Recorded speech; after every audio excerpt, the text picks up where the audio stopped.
श्री स्वामी समर्थ. जय जय स्वामी समर्थ. स्वामींचे नाव घेऊन मी आजच्या ह्या नवीन व्हिडिओला सुरुवात करते. यंदा 25 जानेवारी म्हणजेच शनिवारी षष्ठीला एकादशी आली आहे. या दिवशी भगवान विष्णूंची विधिवत पूजा केली जाते.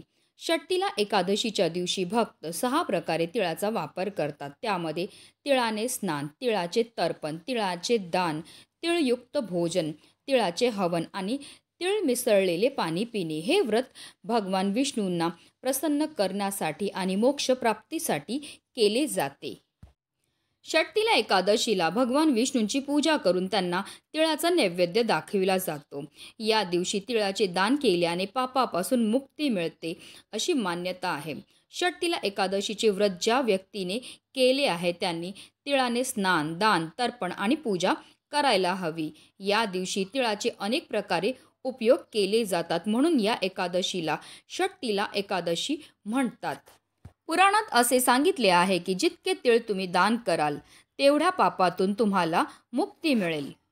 षष्ठीला एकादशी भगवान विष्णूंच्या प्रिय एकादशीपैकी एक मानली जाते. या व्रतामुळे सर्व मनोकामनाची पूर्ती होते, तसेच घरात सुख समृद्धी येते. या व्रतामुळे दुःख आणि गरिबी यापासून मुक्ती मिळते.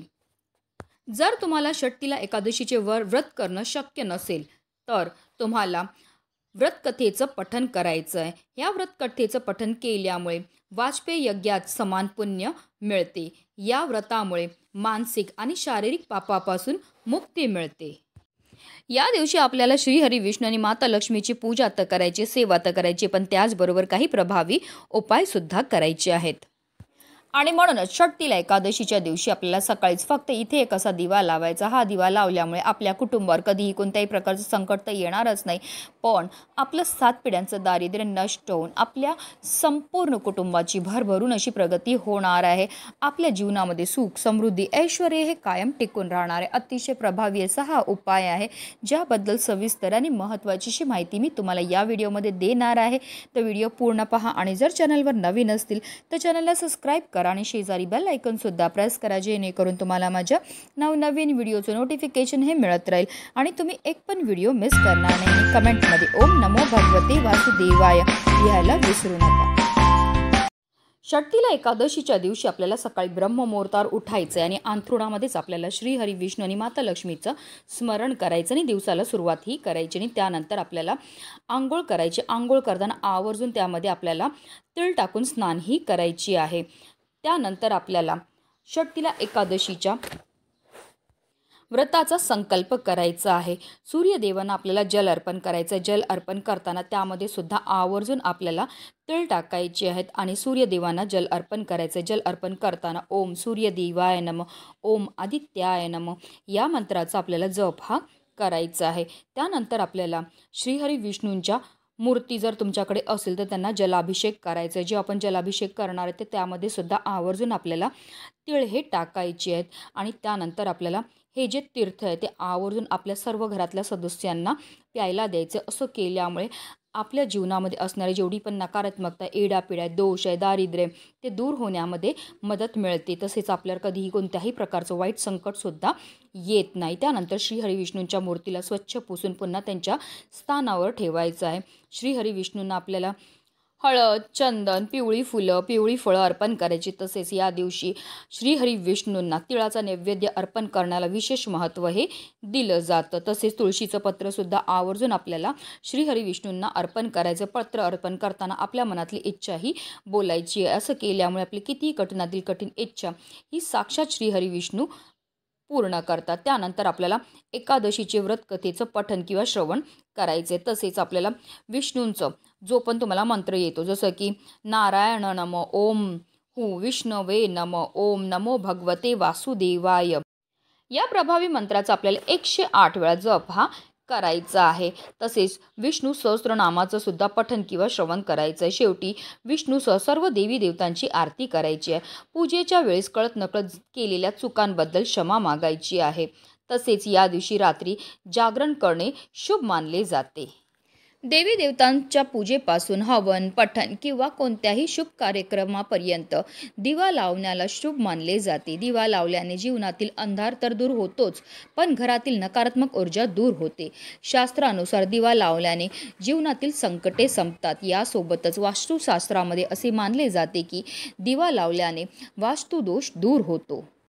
कारण दिवा हा ज्ञानाचा आणि प्रकाशाचं प्रतीक आहे. पूजेमध्ये दिव्याला विशेष महत्त्व आहे. ज्योतिषशास्त्रानुसार दिव्याला सकारात्मकतेचे प्रतीक आणि दारिद्र्य दूर करण्याचे साधन मानले आहे. आणि म्हणूनच आपल्याला सुद्धा आवर्जून षष्ठीला एकादशीच्या दिवशी सकाळीच हा दिव्याचा उपाय जो आहे तो करायचा आहे. आता हा उपाय करण्याकरता आपल्याला एक दिवा हा लागणार. आता दिवा तुम्ही कोणत्याही धातूचा घेऊ शकतात. अगदी तुम्ही स्टीलचा, पितळेचा किंवा मातीचा दिवा घेतला तरीही चालणार आहे, किंवा अगदी तुम्ही कणकेपासून दिवा तयार केला तरीही चालणार आहे. ह्या दिव्यामध्ये आपल्याला 2 वातीची 1 वात करून लांब वात ही टाकायची आहे. तसेच हा दिवा जो आहे तो आपण लक्ष्मी प्राप्ती करतात तयार करतात, इच्छा पूर्ती करता करत आहोत. त्यामुळे आवर्जून यामध्ये आपल्याला शुद्ध गाईचं तूपच टाकायचं आहे. पण आता काही कारणास्तव तुमच्याकडे गाईचं तूप नसेल तर तुम्ही रोजच्या देवपूजेमध्ये जे तेल वापरतात ते घ्यायचं, की अगदी तुम्ही तिळाचं तेल घेतलं तरीही चालणार. आणि त्यामध्ये तुम्हाला चिमूटभर हळद ही टाकायची आहे.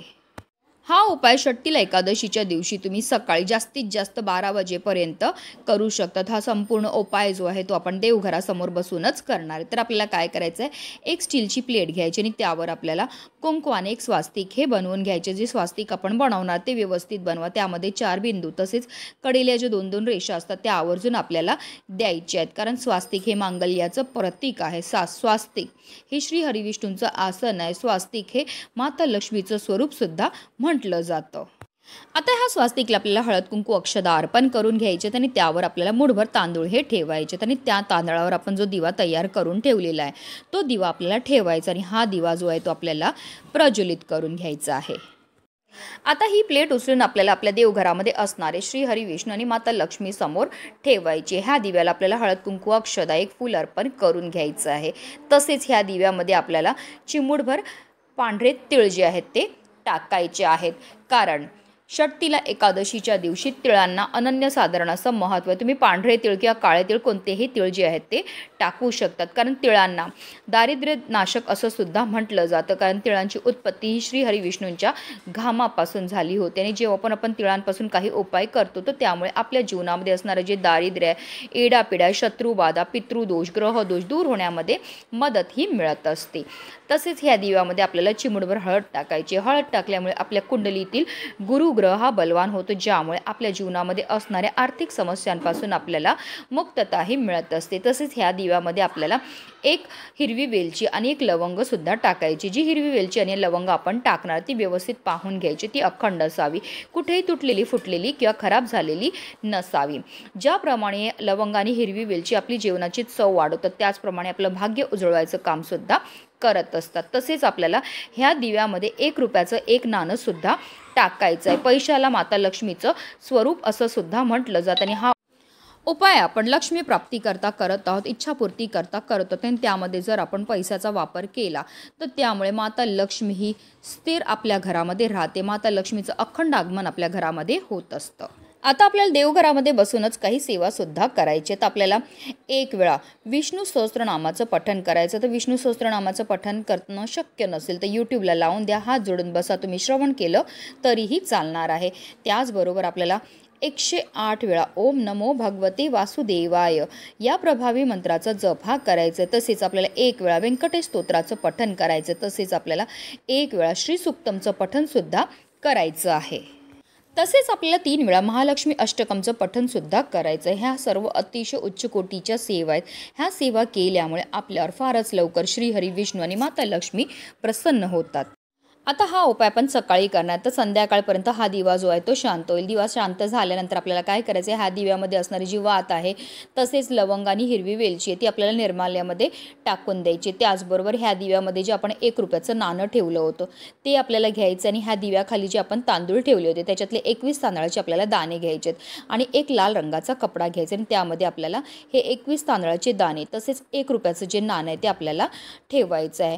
कारण ह्या दिव्यासमोर बसून आपण काही सेवा केलेल्या होत्या, त्यामुळे हा दिव्यामध्ये असणारे जे 1 रुपयाचं नाणं आहे तसेच हे तांदूळ जे आहेत ते अभिमंत्रित झालेले आहेत.